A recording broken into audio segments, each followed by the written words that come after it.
Welcome to Life Stories, where real-life struggles and triumphs come to life. In today's story, we follow Daniel and his young son, Jake, as they navigate the challenges of love, betrayal, and resilience. When Daniel's fiancée, Rachel, enters their lives, everything seems perfect at first.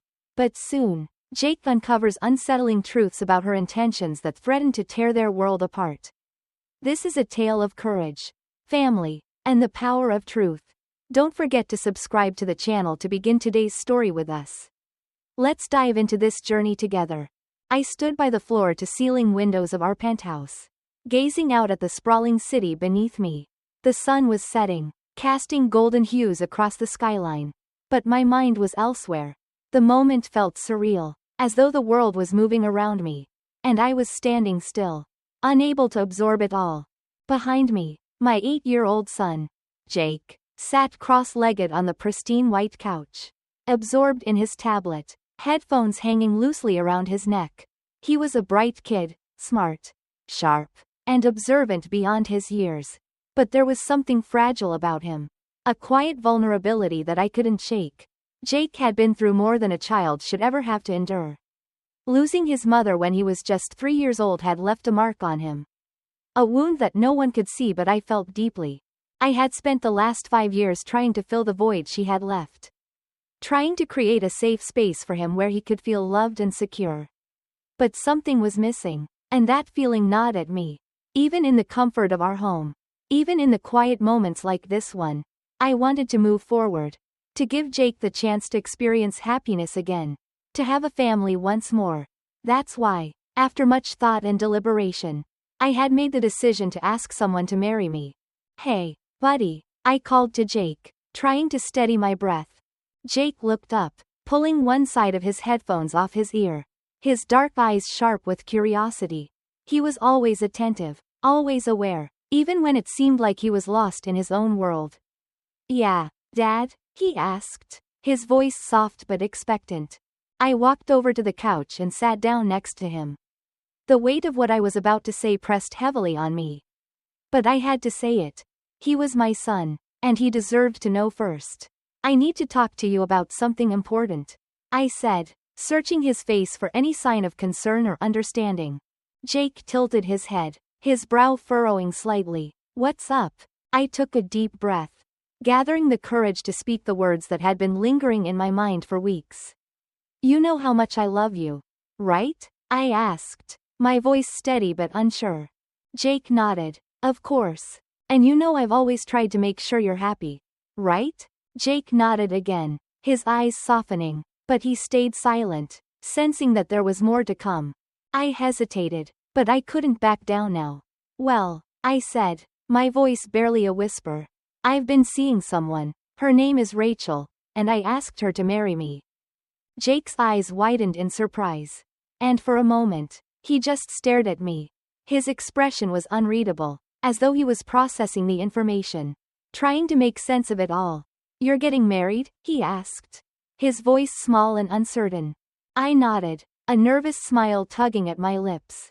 "Yes. I wanted to tell you first because you're the most important person in my life."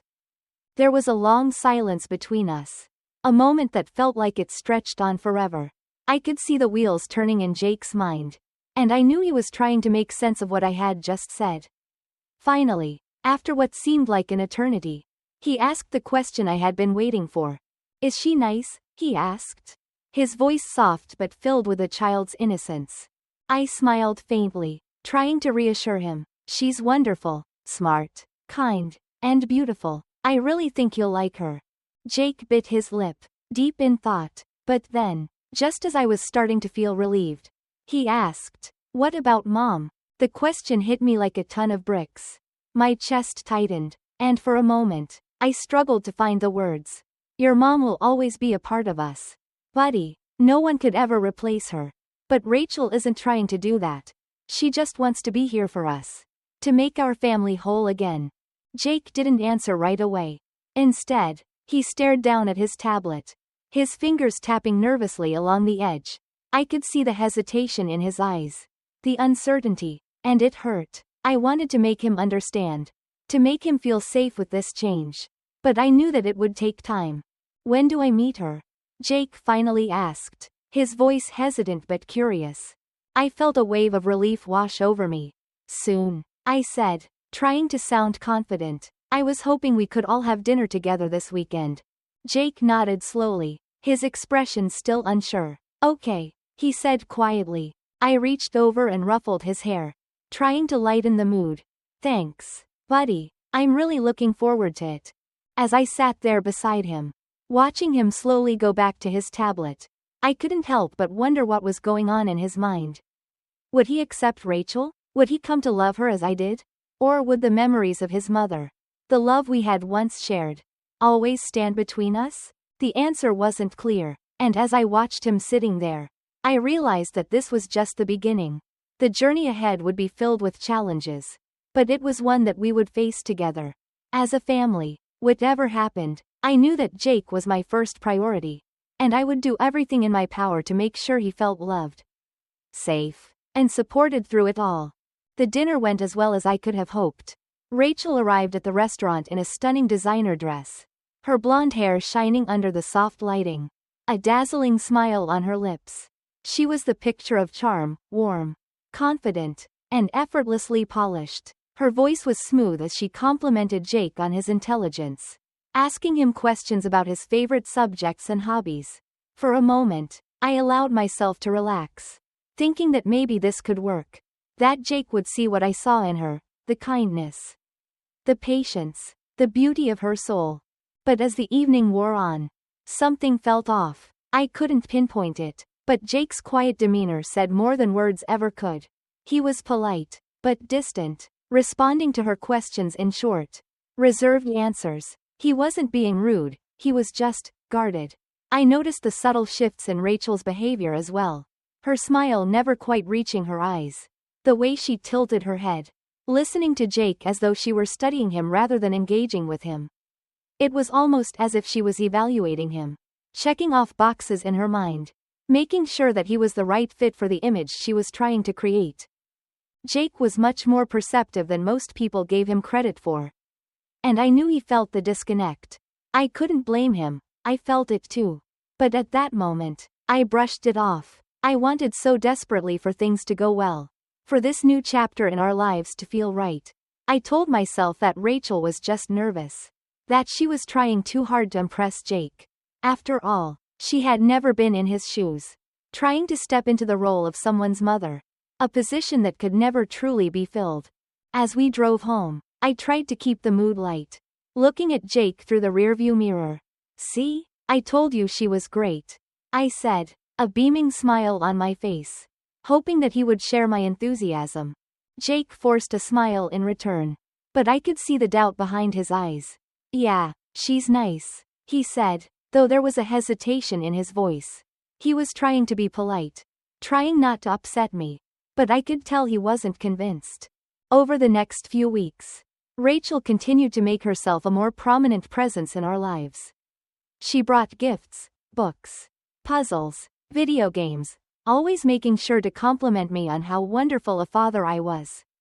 But there were small moments that made Jake uneasy, like the time Rachel scolded him for leaving his shoes in the hallway, a place he'd always left them, with no issue before. It wasn't about the shoes, it was the tone, the sharpness in her voice that made Jake freeze, as though he had done something wrong.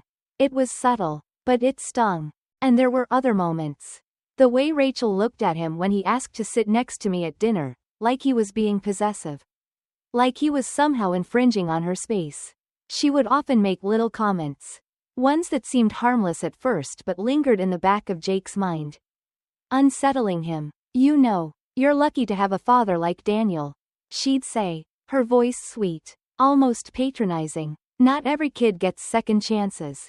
Jake had no idea what she meant by that, but he sensed the underlying message, the judgment, the condescension. Something about it made him feel small, as though she was measuring him, testing him to see if he truly understood how lucky he was. He didn't know what to make of it, but I could see it in his eyes, he didn't like it. As Rachel threw herself into planning the wedding, organizing fittings, tastings, and rehearsals, I couldn't help but feel a growing tension. I saw the way she worked. With such precision and control. And it both impressed and unsettled me. She was perfect when we were around other people, charming, elegant, everything I had wanted in a partner. But when we were alone, there was something else lurking beneath the surface, something colder, more calculating. Jake wasn't sure how to deal with it. He wanted to believe that I was happy, that I had found someone who could make our family whole again. But as the days passed, he couldn't shake the feeling that something was wrong. And I couldn't blame him. But I wanted him to understand. I wanted him to see the woman I had fallen in love with. The woman I thought could bring us happiness. What I didn't realize was that Rachel had already shown her true colors to Jake. He had seen what I had been blind to. And it was only a matter of time before the truth would come crashing down on all of us.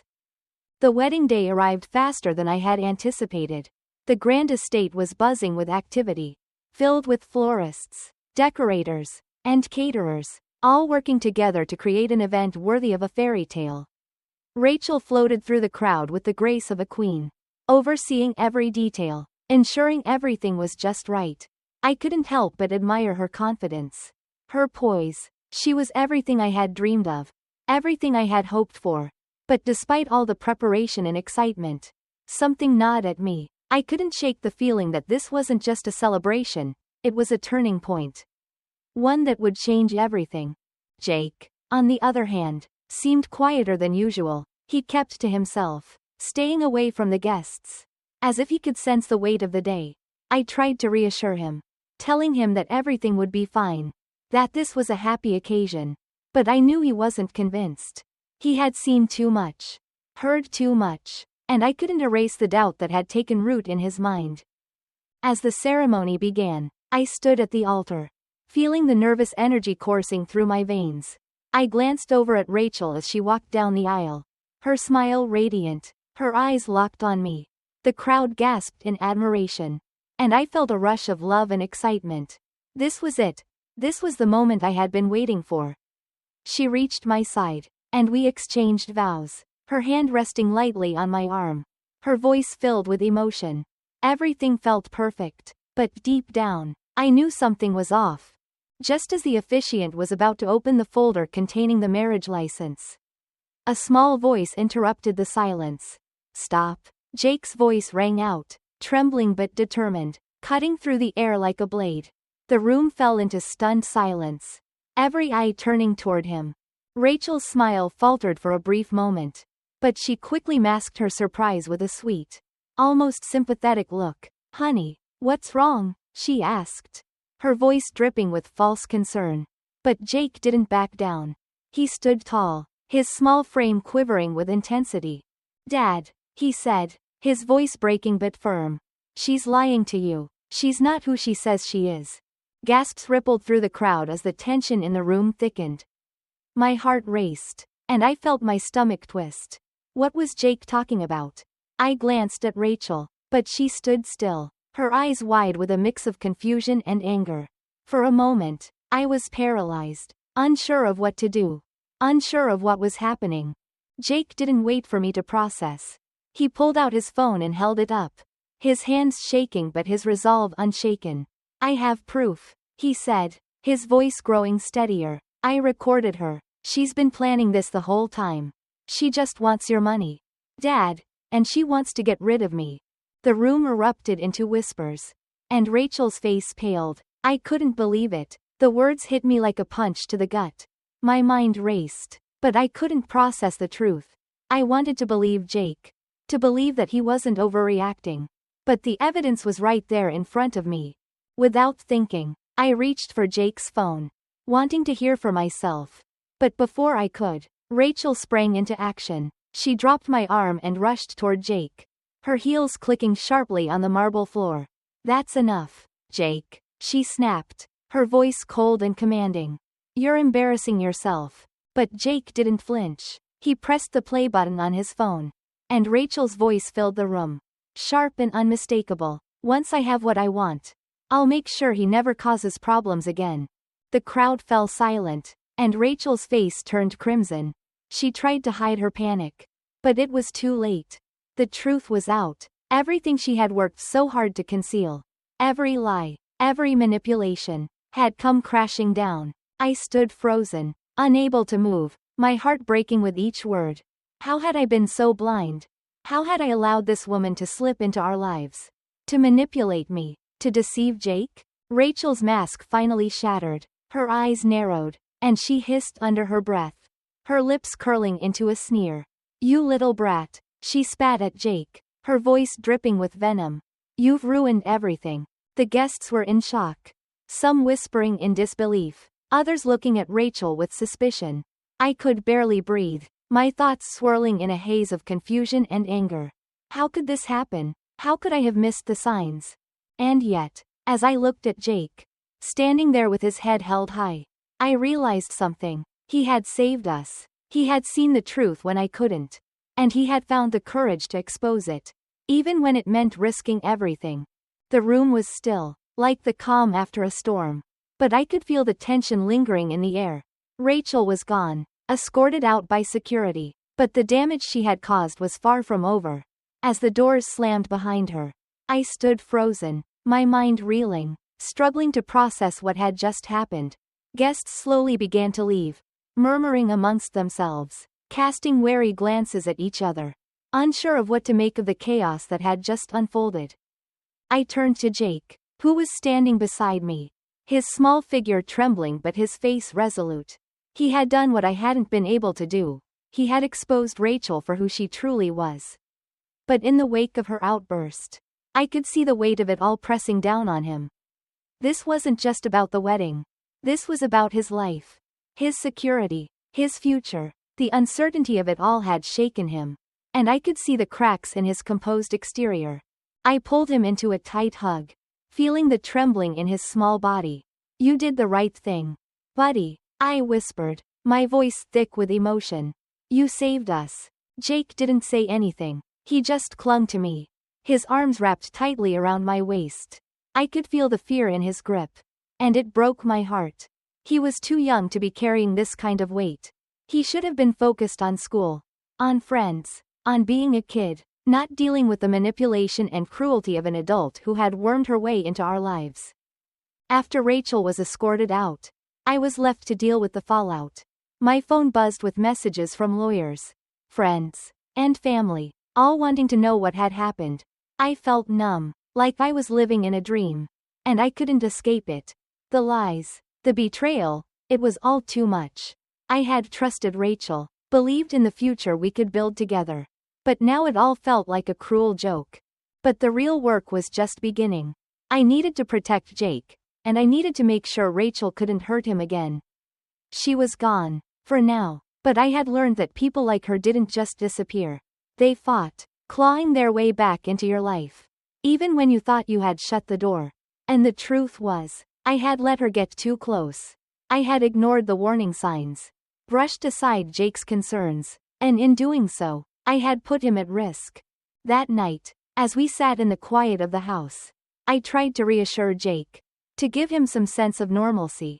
But I could see the fear in his eyes, the uncertainty that lingered long after Rachel was gone. "Are we safe, Dad?" he asked, his voice small and hesitant. I swallowed hard, trying to steady my breath. "We're safe now, buddy. I won't let her hurt you. I promise." But even as I said the words, I knew that the road ahead wouldn't be easy. Rachel wasn't just a woman scorned, she was dangerous, manipulative, and she wouldn't stop until she got what she wanted. I could feel the storm brewing. A storm that wouldn't pass just because the ceremony was over. Over the next few days, I began to gather everything: photos, recordings, emails, documents, everything Jake had managed to collect in his search for the truth. It was all the evidence I needed to keep her at bay. But I couldn't shake the feeling that it wasn't enough. Rachel's lawyer had already begun to challenge the recordings, claiming they were doctored. They were trying to twist the truth, to make Jake look like a child throwing a tantrum, acting out of jealousy. I had to be prepared for a fight. A fight I wasn't sure I was ready for, but one I couldn't afford to lose. As the days passed, I saw the toll this was taking on Jake. His schoolwork slipped, his usual spark of curiosity dimmed, and he grew quieter, more withdrawn. He had been through so much already, and this was just another layer of trauma. Another scar that would take time to heal. I wanted to fix it. I wanted to take the pain away. To make everything right again. But I knew that this time, the solution wasn't as simple as wiping away tears or offering comfort. This time, it would take more. It would take strength, determination, and most of all, trust. Trust in each other. Trust in our family. We weren't alone in this. And as I watched Jake, I knew that no matter what happened next, we would face it together. But I couldn't help but wonder, would this ever truly be over? As the days went by, life slowly started to regain some sense of normalcy. Rachel was behind bars, and the legal battles ahead would certainly test us. But Jake and I were stronger than ever. The weight of what we had faced together had forged an unbreakable bond between us. Despite the darkness that Rachel had brought into our lives, there was a light that had always been there, a light in Jake's resilience. In his ability to rise above the chaos. And in the love we shared as father and son.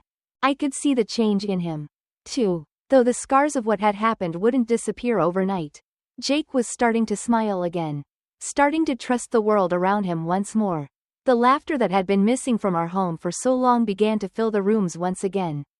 We were healing, and together, we would rebuild. I often found myself reflecting on the lessons I had learned through it all. The importance of trust, the value of family, and the realization that love isn't just about finding someone to be with. It's about protecting the ones who matter most. In the end, it was Jake who had saved us both. His courage, his determination to protect me, to protect our family, was something I would never forget. As I stood there, watching him, I knew that no matter what came our way, we could face it together. Because we had already conquered the hardest part, the truth, and that was the foundation we would build on. Don't forget to subscribe to the channel to follow more life stories. And share this video with friends. It might just make them think about the people who truly matter in their lives.